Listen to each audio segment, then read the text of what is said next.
Hi and welcome back to Cheeky Crypto, and today guys we're taking a cheeky look at Avalanche, and specifically what is Avalanche and would we invest?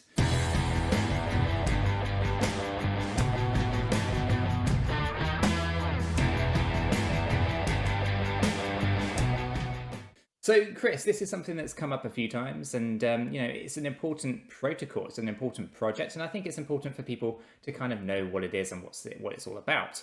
So, if you do find this video useful and informative, do go ahead and smash that like button. Chris appreciates it, I appreciate it, and I like to think that you do too. And of course, if you happen to be new here to the channel and you're not yet subscribed, do go ahead and subscribe. By subscribing, you'll be kept up to date with all the videos and live streams that we do here at Cheeky Crypto. And with all that said and done, Chris, let's jump over to the desktop and get right on into it. Yeah, let's do it, Nick. Fantastic. So what is Avalanche? Avalanche is the open source blockchain that bridges the needs of developers and users. And with this, new blockchains can be created that run on the rules the developer specifies. So this is important. It's a crucially important thing, and one of the foundations of Avalanche. So new assets can be created and coded to obey specific parameters and trading restrictions. So it's crucially important to understand that that is what Avalanche is all about. The scalable smart contracts and dApps become a reality. And ultimately, Chris, this is potentially one of the first blockchains that can handle smart contracts and also conduct transactions in under a second. So really important thing as a part of the Avalanche project. So we're going to get into a little bit more detail on, what makes Avalanche special, what makes it, such a fantastic blockchain, and, hopefully kind of give you guys a little bit of insight onto, what Avalanche is all about. So Chris, do you want to talk a little bit about the Avalanche team? Yeah, so team's really important when we look to make an investment. So let's get into this. So Avalanche and AVAX development team behind the Snow protocol were founded by a group of computer scientists led by Emin, a veteran computer scientist who has a long history with Bitcoin, decentralized networks, and blockchains as well. So Emin is the CEO, can't get my words out, of AVAX, and as a long-time blockchain leader who has helped developing in scaling for Bitcoin. The creation of the Snow protocol was a direct follow-up from that work. In fact, he received a PhD for computer science in 2000 and is a professor at Cornell University since 2001. He's a key member of the 𝗕𝗘𝗪, the innovative initiative, can't get my words out, for cryptocurrencies and contracts. So again, fantastic, very strong in this field. Co-founder Kevin is the COO at AVAX, and also a Cornell professor and a former member of the 𝗕𝗪. Prior to joining AVAX, Kevin was a researcher at the NASA Jet Propulsion Laboratory, and at the time, and a number of universities as well. His most recent position prior to AVAX was with Microsoft. Again, another strong character for working on this project, and this role was as a research software engineer. And in 2020, he received a PhD in computer science from the Cornell University. So again, very, very strong. And the third co-founder of the project, I'm just going to name him Ted, or Tim. We're just going to call him Ted. And basically, he's the chief protocol architect for AVAX. He is due to receive his PhD in computer science from Cornell University this year, which is fantastic. In addition to the three founding members, AVAX has grown to include probably just over 45 individuals that are working in various different roles, from computer science to engineering, to economics and finance as well, marketing and all that sort of jazz. So for me, a really, really strong team. And one of the things that I do look for in a team is, the fact that they're obviously educated to a high degree in the actual field that, so blockchain.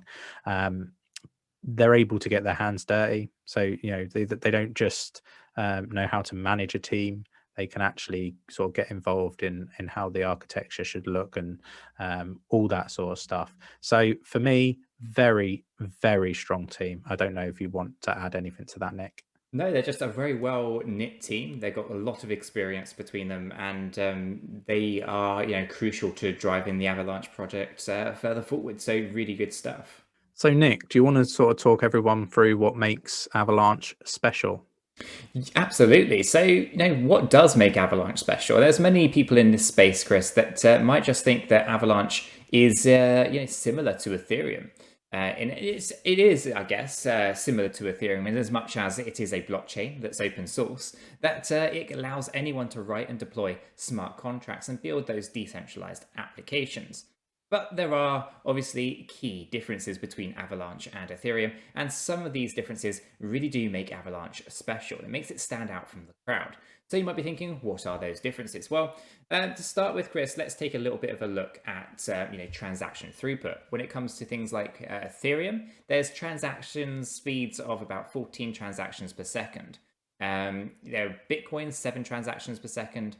Tendermint, 1,000 transactions per second, and Avalanche, Chris, has 4,500 transactions per second, and it's because it's CPU bound rather than protocol bound in Ethereum or bandwidth bound with Tendermint. So ultimately, Avalanche has definitely got the higher throughput, and it is really good to see. But it doesn't end there. There's obviously transaction finality. It's under 3 seconds with Avalanche, whereas Tendermint would be 6 to 7 seconds, Ethereum 6 minutes, and Bitcoin 60 minutes. So often less than 3 seconds with Avalanche, but they always say, it's up to 3 seconds, which is, incredibly fast. Not as fast as others though, but very fast nonetheless. Energy efficiency is something else that needs to be called out. Obviously, Bitcoin is not energy efficient, and you could argue that Ethereum, that's GPU optimal, isn't also very energy efficient. Tendermint is, yes, it's definitely energy efficient. It's CPU optimal, and as is Avalanche. So it definitely stands out from the crowd in terms of energy efficiency. At least with most first-gen protocols, Chris, they are a lot more energy efficient and a lot more green, unlike those first-generation proof-of-work protocols such as Bitcoin and Ethereum. Not so good. But if we talk about validators as well, it's another interesting aspect. With Bitcoin, 3 pools with over 51% hash rate, not very good. Ethereum, 2 pools with 51% hash rate, not good. Tendermint, less than 200 nodes without transaction per second loss. But then we talk about Avalanche with the number of validators. Well, it's thousands of nodes, no hash rate required. That is a remarkable thing. So it definitely makes it stand out from the crowd. And in terms of, other kind of protections in place, you obviously have proof of work with Bitcoin and Ethereum. Tendermint uses proof of stake, and as does Avalanche. Avalanche is a proof of stake protocol. And the safety threshold, Chris, with most blockchains, you're talking about like 51%. You often hear it a lot, right? A 51% attack. Bitcoin's 51%, Ethereum's 51%. Tendermint is 33% safety threshold. But Avalanche, Chris, has an absolutely astonishing 80% threshold for safety. So it is definitely something you want to be paying attention to if safety is your number one priority. So really, really good stuff. And Avalanche was developed as a platform that allows anyone to build their own blockchains, and this is crucially important as we start to move more into a decentralized world. So it was created to become modular and customizable, and that is crucial. You see it a lot within the web space nowadays. Everything has to be very modular. Even when you start using a lot of other kind of softwares, they're becoming more modular over time. And it's crucial. So blockchain technology should be no different. It needs to be modular. It needs to be customizable. And Avalanche ticks those boxes. But it also brings that scalability, that security, and that high performance to smart contract platform. So it is actually ticking quite a few boxes. And you have to consider a few things as well. These are very important features. So if we just kind of touch on a little bit of the modular aspect, Avalanche makes it possible for anyone to use building blocks to build platforms, to build a standardized blockchain. So ultimately a building block platform like this is fantastic for just the everyday user, but also for the private sector as well. And can be application specific. So these newly created chains are also interoperable with the existing and exist on the common blockchain, so they can kind of exist, coincide with each other in an interoperable way. So Avalanche is an ecosystem of blockchains and can be extended to fulfill any specific need without being limited to the lowest common denominator in the system. So really, really good stuff. That modular aspect to Avalanche really does make it special. But it doesn't end there, as we did talk about briefly, customization. With Avalanche, a developer has complete control, and it's complete control over how their smart contracts behave. The control that they have, they can control things such as who can view and interact with a dApp, and ultimately those are very important things. And also, Chris, it's also worth saying that they can also control which virtual machine or programming languages it executes with as well. So lots of customizability with Avalanche here, and it allows for decentralized finance applications through the creation of smart assets as well. So these are, very, I guess, complex digital assets that include their own custom rules. So really good stuff. But obviously, that modular and customization are two of four key elements. We obviously have the scalability and the security, right? And Avalanche blockchain uses a proof of stake consensus mechanism to provide, protection to the blockchain. This POS system gives tens of thousands of validators a say in the system. It ensures that the network remains resistant to attacks, robust and reliable. And these third generation blockchains are using proof of stake, and they all do a very, very good job. So with that being said, Chris, obviously comes high performance, and Avalanche has created a new family of protocols, which it dubs the Snow family.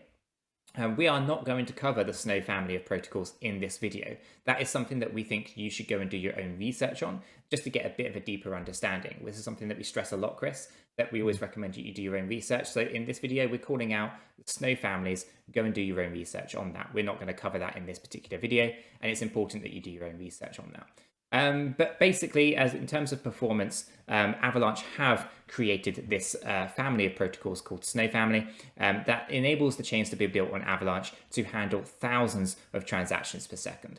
It also enables these chains to finalize their transactions within seconds rather than hours. So do recommend checking that out, guys. Do some more research on the Snow family protocols for Avalanche. I do recommend it. So, Chris, the next thing that we need to talk about is the Avalanche architecture, right? So we've kind of loosely touched on the Snow protocols, and obviously we do recommend you checking those out.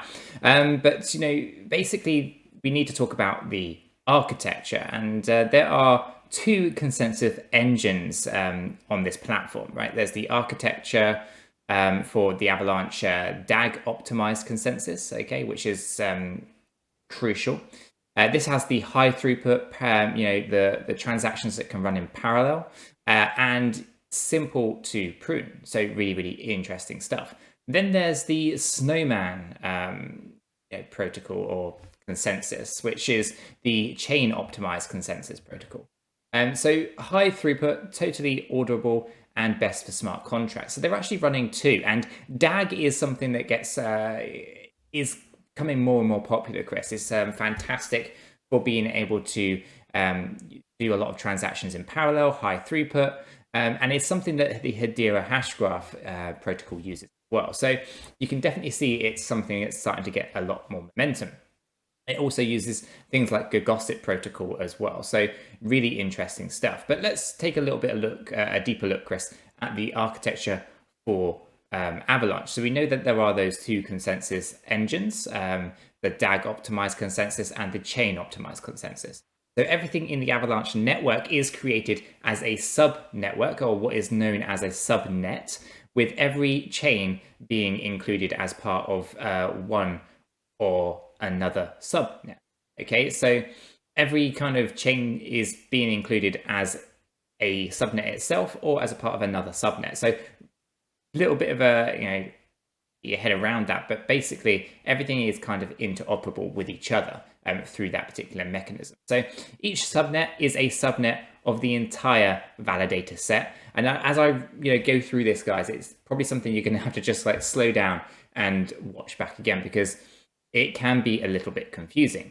But basically, as I was saying, each subnet, which can be a subnet in itself or a subnet of a subnet, is a subnet of the entire validator set. Chris, did you follow that? Yes, a subnet. It's a subnet of a subnet, potentially of the entire validator set. So it is complicated to get your head around, but once you get it, it actually makes a lot of sense. So those computers that have agreed to participate in the network to validate a group of chains, each subnet creates its own incentive scheme for validators. So participating in subnets is optional for validators for all the subnet with the exception of the default subnet. So a validator has no choice but to basically participate with the default subnet, but then the other ones and all other subnets are optional from there. And subnets are crucial in how this system works. So again, guys, I'm going to call this out as something to do a little bit more research on and understand how the subnets work, but they are crucial to the Avalanche ecosystem. So in Avalanche, Chris, there are 3 blockchains. Basically, I guess 3 blockchains that have been built into the platform. All 3 are validated by the default subnet.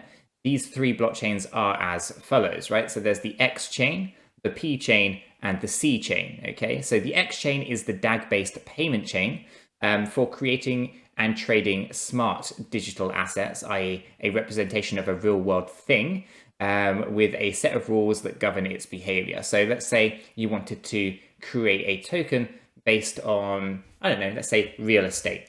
Then ultimately that will be the X chain. And you'll see you can put some rules in there for that particular asset as well. So one of the assets traded on the X chain is the AVAX token, the network's native token. We're going to get into a little bit on the AVAX side of things in a moment.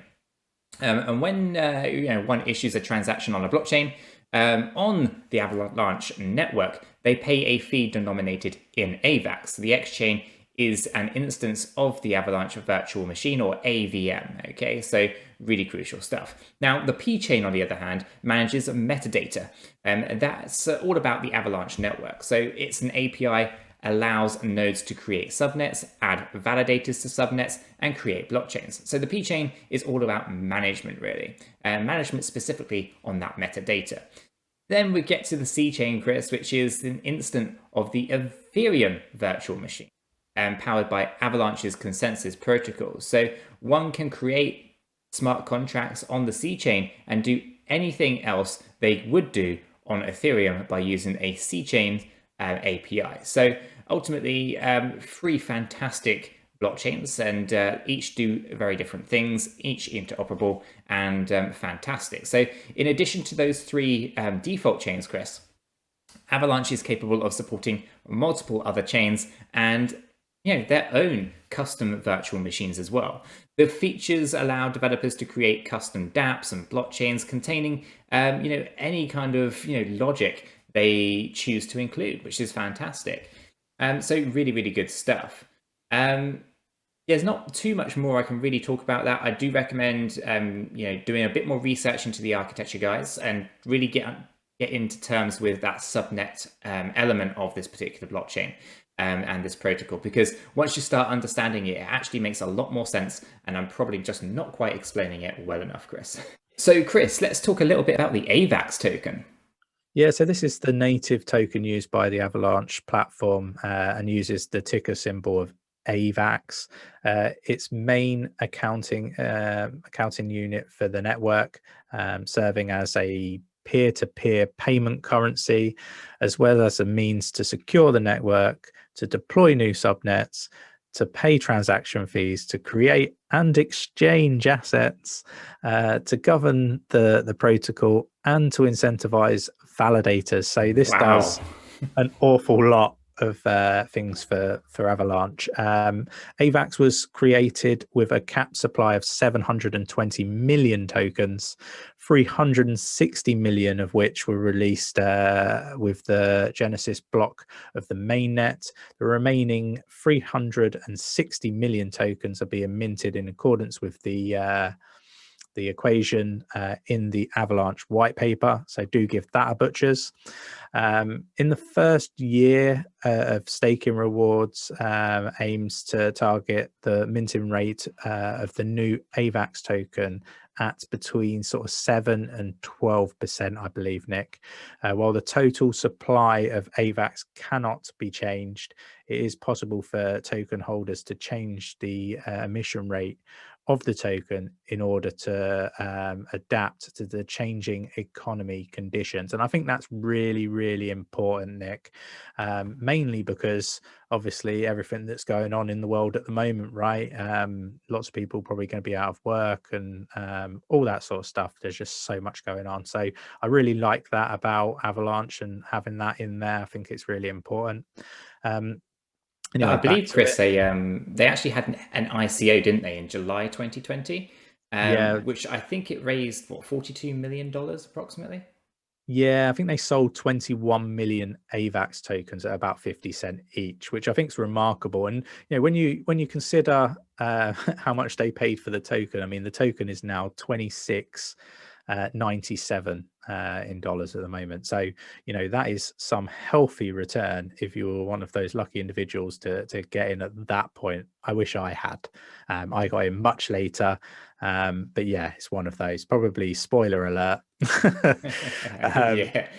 So, Chris, then I think it's a good point to actually kind of wrap this video up and give our kind of thoughts, our final conclusion on the Avalanche project, whether or not we would invest. Obviously, you kind of slipped up there and have already told everyone, but yeah, we're invested in the project, and ultimately, everything that's happening here with Avalanche could be considered a bit of a game changer, right? And Avalanche has achieved, sub-second finality, high throughput, and efficiency, without sacrificing, I guess, Chris, that decentralization or security. So it's really crucial stuff going on here that is moving this entire space further forward. So these features do not only make it an excellent DeFi platform, but it also makes it an excellent payments platform. It can accommodate millions of validators as well. It offers that highly customizable platform that includes interoperability between chains, and that will ultimately help generate a strong demand for any tokens that are created on the platform. So really, really good stuff. And obviously, when we talk about investments, Chris, it's important to talk about that AVAX token, as you're briefly talking about there. The supply of the token is fixed. That is crucial when you make an investment. So when it comes to price and appreciation, you need to have that element of scarcity, and definitely something that AVAX have considered here. And it's good to see a reasonable and not too over elaborated kind of cap to it, but a reasonable cap as well. So unlike other staking platforms as well, Chris, Avalanche doesn't suffer from the continuous dilution effect by inflation. So really good. And to help promote that scarcity element even further, all transactions and fees are related to the creation of assets, blockchains, subnets are also paid in the AVAX token. So really helps increase the value of those tokens as the supply goes down, right? So those fees are burnt, right, which will overall reduce the supply. So really good stuff when you're thinking about making an investment here. Ultimately, the goal of Avalanche is to create that internet of finance, and I think it's doing an absolutely fantastic job so far. A secure platform that is ideal for building many different applications, dApps, DeFi specifically. And it can also, accommodate the traditional financial markets. So lots of really good stuff. The staking system is very competitive in terms of returns. So that 7 to 12% is nice. It's a healthy return on your AVAX tokens.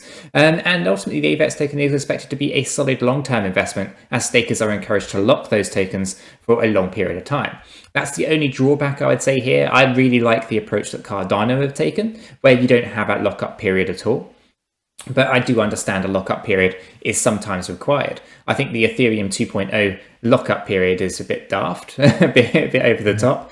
But here with Avalanche, it's reasonable. So I do not mind that either.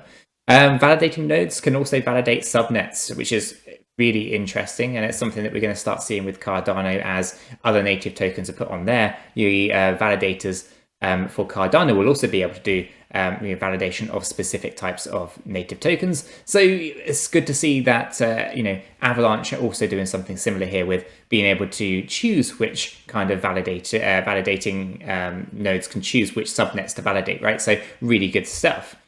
And ultimately, all of this is designed to deliver a really highly priced token over time. So it seems like a really good long-term investment. The team's really good as well, isn't it, Chris? Well knit, strong team with good understanding of the field. They getting PhDs, already have their PhDs in computer science, and I believe they are going to be key to driving it further forward as well. So really good. And as Chris obviously let slip, yes, we did invest. We think it's a solid investment. We think that everything here in the Avalanche ecosystem is gearing it up to move further forward. So yeah, I'm quite happy to have invested in Avalanche. Wish I got in earlier than I did, as you were too, Chris. But I think this thing is absolutely amazing, and hopefully it's going to be a really good long term. What's your final thoughts, Chris? Yeah, just a solid project, Nick. We look for these, don't we? And we touch on some of the bits that play a key role in whether we choose to invest or not. And one of those is the team, and this team is a strong team. Just to put it mildly, and the tokenomics just look immense. So yeah, love this project. It's definitely going to do well, in my opinion. Obviously not financial advice. I'm not a financial advisor, but I've put my money where my mouth is, right? Like, I'm invested. So yeah, that's kind of the lowdown from me. Fantastic. So guys, if you have found this video useful and informative, do go ahead and smash that like button. Chris appreciates it, I appreciate it, and I like to think that you do too. And of course, if you're new to the channel and you're not yet subscribed, do consider subscribing. By subscribing, you'll be kept up to date with all the various videos and live streams that we do here at Cheeky Crypto. And with all this said and done, we hope everyone has a fantastic day, and we'll catch you all in the next one. Yeah, take care.